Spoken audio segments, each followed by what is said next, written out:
मैं अधिकारियों में आपके आगे हाथ जोड़ रहा हूँ। ये देश अभी विश्वगुरु की तरफ जा रहा है, ठीक है, इसको इसी तरीके से जाने दीजिए और इन पे लगाम लगाओ। जो हमारे देश में किराएदार रह रहे हैं, जो हमारे देश में आज टुकड़े टुकड़े गैंग रह रही है, हमारे देश में जो लिब्रांडो हमारे देश का नुकसान, धर्म का नुकसान करने में चाह रहे हैं, और मोनू मानेसर भाई जैसे भाई को सलूट है, भाई को बहुत बहुत नमन है। इस 100 करोड़ सनातनी, मैं हिंदू हूँ और मैं हिंदू होने के नाते मैं 100 करोड़ अपने आप को मानता हूँ, मैं अकेला नहीं मानता हूँ भाई। मैं आपके साथ हूँ तो 100 करोड़ सनातनी आपके साथ है कि आपने 70 से 80 हजार गौ माता माँ, हमारी माँ को बचाया है बूचड़ खाने से, पहुंचने से कसाईयों को। शास्त्र के साथ शस्त्रों की बहुत जरूरत है और भैया हम तो तैयार बैठे, अगर हमारे घर पे कोई हमारी माँ पे चाकू लगाएगा तो हम भी लगा देंगे, हम भी बैठे हैं। ये भाई साहब काटना मत पत्रकार साहब। अरे भाई साहब, हाँ जी, आपको पता है अगर ये क्लिप कट गई ना तो अपनी मूछें कटवा दूंगा। बस मैं ये कहना चाहता हूँ, हमारी ये फ्रॉड वाला काम नहीं करता हूँ, क्योंकि मोनू मानेश्वर के साथ ना केवल आप खड़े, हम भी खड़े और हमें रक्षक हमेशा खड़ा रहेगा। मैं चाहता हूँ क्योंकि माता की रक्षा में आपकी, देखिए माता चाहे आपकी हो हमारी हो, माता माता हो। हम सरकार के पास जा करके थक गए हैं, बड़े बड़ी रैलियां करके थक गए हैं, बड़े बड़े प्रोटेस्ट करके थक गए हैं कि गौ माता को चलते हुए ट्रक से हमारी माओ को धकेला जा रहा था, गौ माता को फेंका जा रहा था चलते हुए ट्रक से। सोशल मीडिया पे वीडियो पड़ी हुई है। वो प्रशासन जब कहां चले जाता है, जब वो कसाईयों के पीछे, जब वो गौ तस्करी के पीछे भागते और वो साले जिहादी मुल्ले हमारे भाइयों पे गोलियां चलाते। बड़ा दुख हुआ है भाई कि छोटा सा बच्चा जिसकी 7 दिन या 6 दिन बाद डिलीवर होने वाली थी, इतनी बुरी तरीके से वो पुलिस ने मारा है कि पुलिस अपने साथ वो माफिया, वो गौ तस्कर लेकर के उसके घर पहुंचे थे, जिन्होंने पेट पे लाते मारी है, भूसे मारे हैं, डंडे मारे हैं, क्या कर रहा है कि बच्चेदानी भी फट गई। हमारे ऊपर चोट नहीं पड़ती है, बल्कि हिंदुस्तान की 125 करोड़ जनता के ऊपर चोट पड़ती है, हमारी आस्था के ऊपर चोट पड़ती है। अब आप सोच रहे होंगे कि मैं बात किसकी कर रहा हूं। मैं एक ऐसा नाम लेने वाला हूं जिसका नाम सुनते ही आपका दिल गदगद हो उठेगा। मोनू मानेसर। मोनू मानेश्वर एक ऐसे व्यक्ति हैं जिन्होंने गौ रक्षा के ऊपर न केवल अपने राज्य में बल्कि पूरे भारतवर्ष में काम किया है। गौ अगर कहीं पे भी मारी या काटी जाती है, गौ माता हमारी, तो उनका दिल धड़क उठता है और वो उसके लिए वहां पे पहुंचते हैं, अपने हक की लड़ाई लड़ते हैं और अक्सर गौ तस्करी से बचाते। ऐसे में अब इस बीच हुआ क्या, 2 मुस्लिम युवकों को मार दिया गया और उसका इल्जाम किसके ऊपर आया? बजरंग दल के ऊपर, मोनू मानेसर के ऊपर, गौ रक्षक दल के ऊपर। और आएगा भी क्यों नहीं, क्योंकि जिन्हें मारा गया है वो मुस्लिम है और सॉफ्ट टारगेट इस मामले में कौन हो सकता है? केवल और केवल हिंदू। तो क्या ये किस हद तक ये बात ठीक है कि अगर हम अपनी संस्कृति का बचाव कर रहे हैं, अपनी माता गौ जिसे हम माता कहकर पूजते हैं, उसका हम अगर बचाव कर रहे हैं, तो ये लोग कौन होते हैं हमारे मोनू मानेश्वर के ऊपर सवाल खड़ा करने वाले या फिर उनके ऊपर आरोप लगाने वाले? ये कुछ असामाजिक तत्व हैं और इस मुद्दे पर बात करने के लिए हमारे साथ विजय हिंदू है। और आपका नाम क्या हुआ? क्या? नन्हे सिंह जी है। तो विजय हिंदू जी, आप हिंदू हैं, इस मामले में मैं हिंदू मुस्लिम नहीं चाहूंगा, ये सब कुछ एक साइड करते हैं, लेकिन क्या आप और हम मिलकर अपनी संस्कृति का बचाव नहीं कर सकते? और अगर बचाव करेंगे तो क्या आपके ऊपर जुडिशियल लिंचिंग की जाएगी? क्या किस हद तक ठीक है? कानून का सहारा लेकर के आपको किस हद तक मारा जाएगा? भाई मैं एक बात कहना चाहता हूँ, मेरे एक भाई हैं श्रीकांत पंडित, जिनके घर पे राजस्थान पुलिस रात को 25 से 30 पुलिस जाती है, जो उनके पिताजी का कहना है, मेरे फ्रेंड, मेरे दोस्त, मेरे दिल की धड़कन, उनके घर में 16 साल बाद एक बच्चे की किलकारी आने वाली थी। बच्चा चिल्लाता, बोलता, खेलता, गोद में आता। बड़ा दुख है मेरे को, उस भाई ने मेरे को वीडियो ग्रुप में डाली है हम लोगों के। बड़ा दुख हुआ है भाई कि छोटा सा बच्चा जिसकी 7 दिन या 6 दिन बाद डिलीवर होने वाली थी, इतनी बुरी तरीके से वो पुलिस ने मारा है कि पुलिस अपने साथ वो माफिया, वो गौ तस्कर लेकर के उसके घर पहुंचे थे, जिन्होंने पेट पे लाते मारी है, भूसे मारे हैं, डंडे मारे हैं, क्या कर रहा है कि बच्चेदानी भी फट गई। श्रीकांत भाई, आपके बच्चे का बलिदान ना व्यर्थ नहीं जाएगा। जब तक जीवित हैं, तब तक लड़ेंगे और लड़ना जायज है। माँ क्या होती है? माँ होती है धरती माँ। एक माँ वो होती है जो हमें पैदा करती है और एक माँ वो है हमारी जिसमें 84 लाख देवी देवता, कोटि देवी देवता हमारे बसते हैं, जो हम कहते हैं गौ माता। और मोनू मानेसर भाई जैसे भाई को सलूट है, भाई को बहुत बहुत नमन है। इस 100 करोड़ सनातनी, मैं हिंदू हूँ और मैं हिंदू होने के नाते मैं 100 करोड़ अपने आप को मानता हूँ, मैं अकेला नहीं मानता हूँ भाई। मैं आपके साथ हूँ तो 100 करोड़ सनातनी आपके साथ है कि आपने 70 से 80 हजार गौ माता माँ, हमारी माँ को बचाया है बूचड़ खाने से पहुंचने से इन कसाईयों को।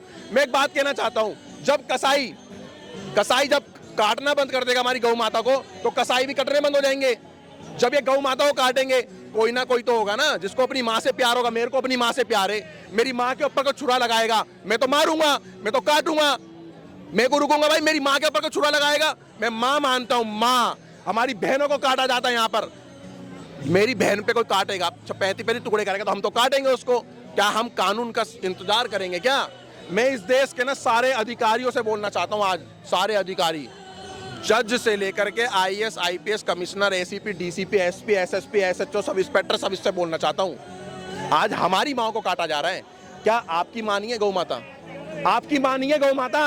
मैं सारे अधिकारियों से बोलना चाह रहा हूँ, क्या आपकी माँ नहीं है? आप गौ माता को माँ नहीं मानते हो, और आज आप मोनू मानेसर के पीछे इतने बर्बर तरीके से पीछे पड़ गए हो। उनका कोई बेकसूर है? वो लड़के, वो शेर, वो बब्बर शेर क्रांतिकारी है, भगत सिंह के पीछे पड़ गए थे। ये अंग्रेज लोग मारने के लिए चढ़ कर फांसी पे चढ़ा दिया।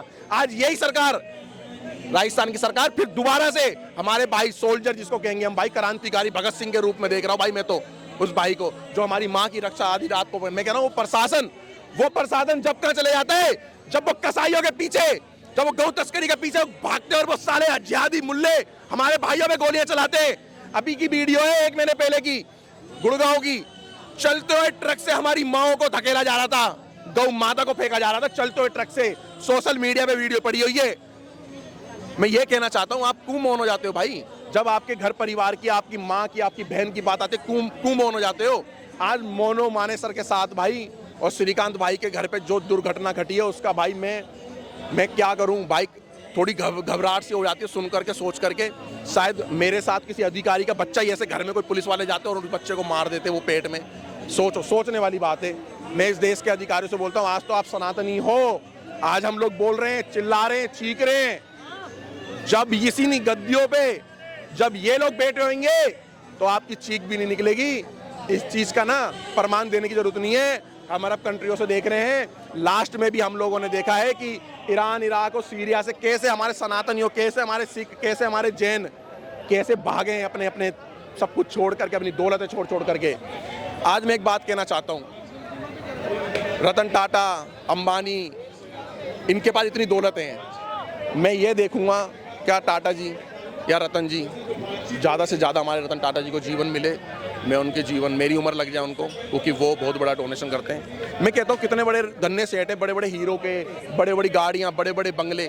हम लोग क्या करेंगे जब हमारा धर्म और हमारा सनातन धर्म और हमारा देश ही नहीं रहेगा? हम लोग क्या करेंगे इन सब चीज़ों का भाई? क्या है, हम जब मरेंगे ना, हमारे हाथ का ना ये जाएगा कलावा, हमारे हाथ की वो रॉयल्स रोड की घड़ी और अंगूठी और वो हीरे की अंगूठी और सोने की चेन हमारे साथ नहीं जाने वाली। वो भी डिसाइड घर वाले कर लेंगे किसने कौन सी उतारनी है, और हर मजहब में होता है ये सब चीज़ें। मैं ये कहना चाहता हूँ भाई, ज़्यादा से ज़्यादा 22 तारीख को कल मोनू मानेसर भाई के समर्थन में नू अनाज मंडी भाई पहुँचे। अगर हम लोग भाई के समर्थन में नहीं खड़े हुए ना, तो सोचो कि कोई ऐसा एक और मोनू मानेसर आएगा? फिर नहीं आएगा। हर घर से एक मोनू मानेसर निकलना चाहिए और वहाँ पहुँचना चाहिए। हर माओ की, हर बापों की जो जिम्मेदारी बनती है, एक बच्चे को अपना भगत सिंह जैसा बनाओ, मोनू मानेसर जैसा बनाओ।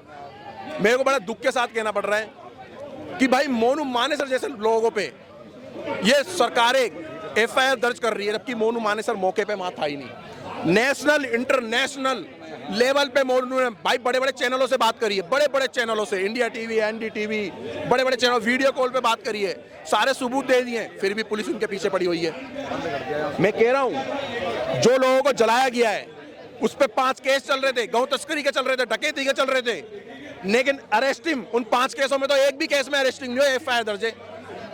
और वहां पर वो 15-15 मिनट धमकी देने वाला आया, 15-15 मिनट धमकी देने वाला वहां पर आया, उसका भाई आया बड़ा और वहां पर बोल के चले गया कि ये वो पता नहीं क्या दुनिया भर की भड़काओ भाषण दे करके चले गया। लेकिन एक बार भी उस बंदे के मुंह से, ओवैसी के मुंह से ये नहीं निकला कि मेवातियों, तुम्हारे हर घर में एक गौ तस्कर रहता है, ये गौ तस्करी बंद कर दो, गौ माता को बूचड़ खाने तक पहुंचाना बंद कर दो, गौ माता को काटना बंद कर दो, तुम भी कटना बंद हो जाओगे। उसको ये मैसेज देना था। मैं कह रहा हूं, अगर गौ माता पे चाकू लगेगा, हमारी माँ पे चाकू लगेगा, तो हम चुप बैठे? कि हम सरकार के पास जाएं। हम सरकार के पास जा करके थक गए हैं, बड़े बड़ी रैलियां करके थक गए हैं, बड़े बड़े प्रोटेस्ट करके थक गए हैं कि गौ माता को राष्ट्र माता का ना दर्जा मिले। अब नहीं दोगे आप राष्ट्र माता का दर्जा तो अब हम क्या करें? हम तो वो लोग हैं जिनके भगवानों के हाथ में भी हथियार है भाई। हमारे तो भगवान देवताओं के हाथ में हथियार है, तो हम शास्त्र के साथ हथियार क्यों ना रखें भाई?